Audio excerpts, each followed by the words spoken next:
From Lone Depot Park in beautiful Miami, Florida, we welcome you to a terrific Saturday afternoon. Today, it's the middle game this weekend between the Marlins and the Nationals on Venezuelan Heritage Day. Sandy Alcantara, he's only 7-6 career against the Nats, but the Fish have won his last 8 starts against our ball club, and he's 6-0 during that time. He's throwing on 10 days rest. It's a rest versus rust conversation. If you look at the first start with his fastball command, it had so much movement, especially the two-seamer, and he got away from his fastball. He just didn't have the confidence in throwing it for strikes. His call, hitting in 5 of his last 6 games with 7 hits, 6 walks, 2 of them doubles. That is a 4-pitch walk to open the game for Sandy. First 4 pitches, really can't tell a whole lot. I know the fastball wasn't there. 4 straight fastballs. They were all at 97. So here is James Wood. He has been blistering hot, 4 home runs in his last 4 games. Runner goes, ground ball right to second. Edwards has got it, and that's as easy of a double play as you'll ever get. Unbelievable bat break for James.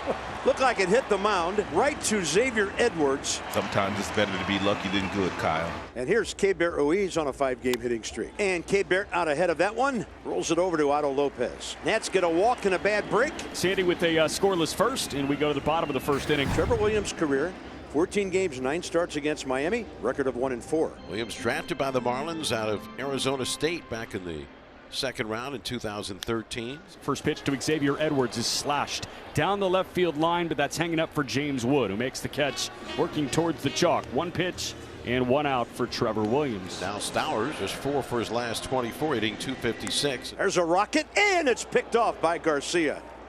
That's some bad luck on the infield for hitters on both teams so far. Brings up Otto Lopez, the second baseman, hitting .245, 12 for 49. Big breaking ball. Trevor Williams, 10th K in 11 innings so far this year. And that's quick work for Trevor Williams. He spins a 7-pitch bottom of the first inning. And next up is Matt Mervis. When the Marlins hit the road to Atlanta and New York, Mervis started to really heat up. He had a multi-homer day in Atlanta on Saturday. Well, that is crushed to right field, and Matt Mervis has done it again. Team leading 4th bomb of the season, and he just clubbed it out of here to right. And the Marlins up 1-0 in the bottom of the second. It's really nice to see him continue what he did on the road. Last 14 at-bats, 6 hits, 3 homers, 6 RBIs. That's not even counting this one. He's got some juice in that piece of lumber, doesn't he? Sandy Alcantara has not yet gotten ahead of a batter this afternoon. There's a fly ball in the air, deep right center field. On the move, Derek Hill. Boy, oh boy, oh boy, can that big fella go get it in center. And he took a double away from Ahmed Rosario. Kind of went scaling the wall like Spider-Man at the tail end. 2 outs for Alcantara on 3 pitches. And here is Jacob Young. And that one hit hard on 1 hop over to Xavier Edwards. The shortstop has it. His throw to first in time. And a lightning quick inning for Sandy ends the 3rd. Marlins bottom of the lineup with back-to-back hits. The 8 and 9 hitters, Hicks and Pauly.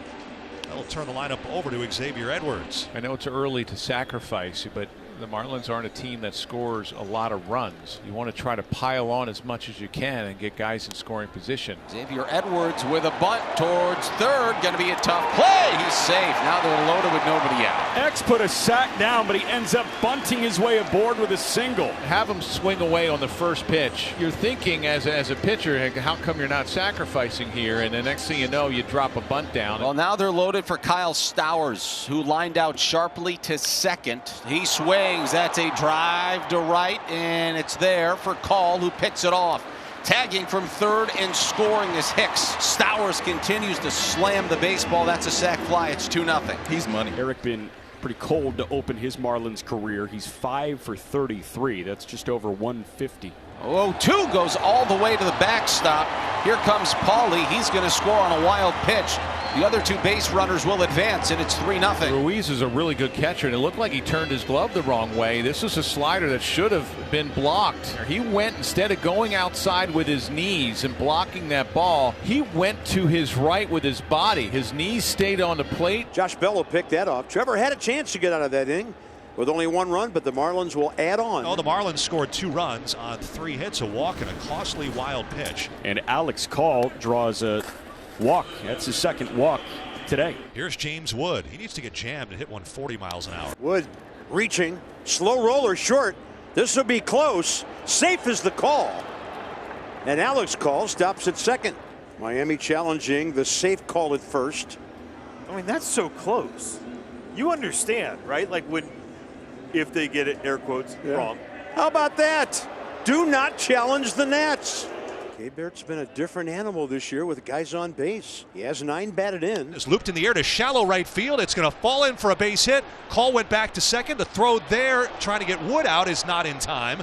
And Call goes to third. Stowers throws into second base. Marlins can't challenge. With the runners holding, Stowers might have had a shot at second. Hey, what happened the last time this guy batted with the bases loaded? He cleared the bases with a pinch hit double in the 8th inning last night. The Nats are on the board with Lowe drawing a bases loaded walk. Still nobody out. Alcantara, 3rd pass of the day. It looks like Sandy's getting back to aiming the ball. A lot of pitches down in the zone, a couple change-ups down. So here's Josh Bell, chance to do damage here. Tying runs at second now, and Bell will drive one with authority the other way.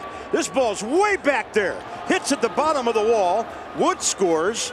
Right behind him, K-Bert Ruiz. Read by K-Bert. And the Nats, just like that, have tied this game. So Bell nearly hit a grand slam, the ball off the fence. So Paul DeYoung will bat with 2 on and 2 outs. Runners in scoring position, Lowe and Bell. And DeYoung's been scuffling a bit at the plate, trying to come through. He has 1 RBI. And that is a line drive to third, caught by Pauly. Inning over. Nationals tie it. Some hard contact every which way, and 3 runs do come in. Edwards at third, Stowers at first, and Kyle, his softest contact is the thing that gave him a hit. This is around the time where the Nationals get the bullpen going in a Trevor Williams start, 3rd time through the order. Now the right-handed hitting Eric Wagaman 0 for 2. Wagaman lines one. Left field. That's a base hit for Eric Wagaman. That's going to roll all the way to the wall. Stowers will stop at third. That is a much needed and well-deserved base knock for Eric Wagaman. And now it's 4-3 Miami. That is a huge 2-out extra base hit here in the 5th. And that looks like it's going to be it for Trevor Williams here in the bottom of the 5th. Avy Martinez out of the dugout on his way out to the mound. 31-year-old lefty Colin Poche gets the call. He gets lefty-lefty with Conine here. Conine launches out to right field. Call on his horse. Back into the alleyway. And that one hops the wall. 2 runs coming to score. Conine swaps places with Wagaman, and he's got a 2-run double. It's 6-3 Marlins in the 5th.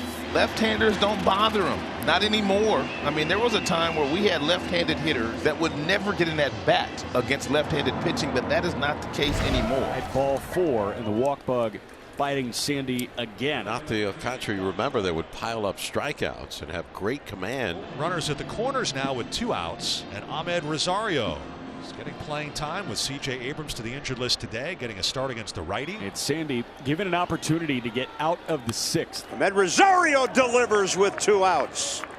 It'll score 1, but that's big.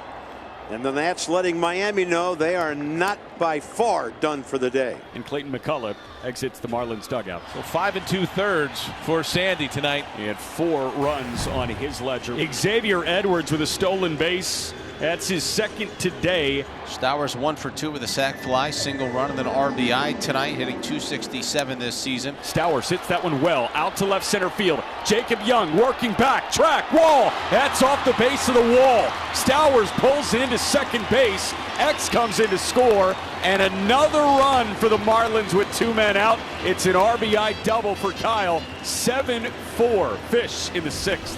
New pitcher, the Hackettstown, New Jersey native Anthony Veneziano. He'll face K-Bert Ruiz. Nationals down 7-4. Jacob Young at second. James Wood at first. 1 out. And base hit left center. Jacob Young races around third. Heading for third is James Wood. And the brilliant hitting of K-Bert Ruiz continues. Ruiz has a 3-hit game, and that's his 10th RBI of the year. Another big run at third, fewer than 2 outs here. Lowe has walked twice, once for an RBI. Slider grounded softly towards short. It's fielded by Edwards. Juggles, throws to second for 1. The throw to first is not in time, and the Nationals will score a run. Wood crosses. It's now a 7-6 Marlins lead as Miami unable to turn what seemed to be a likely double play. Fish looking to get back to 500 at 7-7. Washington looking to do the same. Calvin Fauché making his 6th appearance. So the Nationals are down to their last out. A puncher's chance with James Wood. In the third, did he go? Yes, he did. Throw down to first. Marlins win, and the ball game is over. They win the middle game by a final score of 7-6 today. Calvin Fauché with his first save of the season. This is a big win for the ball club, especially going into tomorrow's matchup against Mackenzie Gore. Sandy didn't have his best stuff today, but he stayed out there long enough to get the win, and the bullpen did the rest. A well-played game by the team.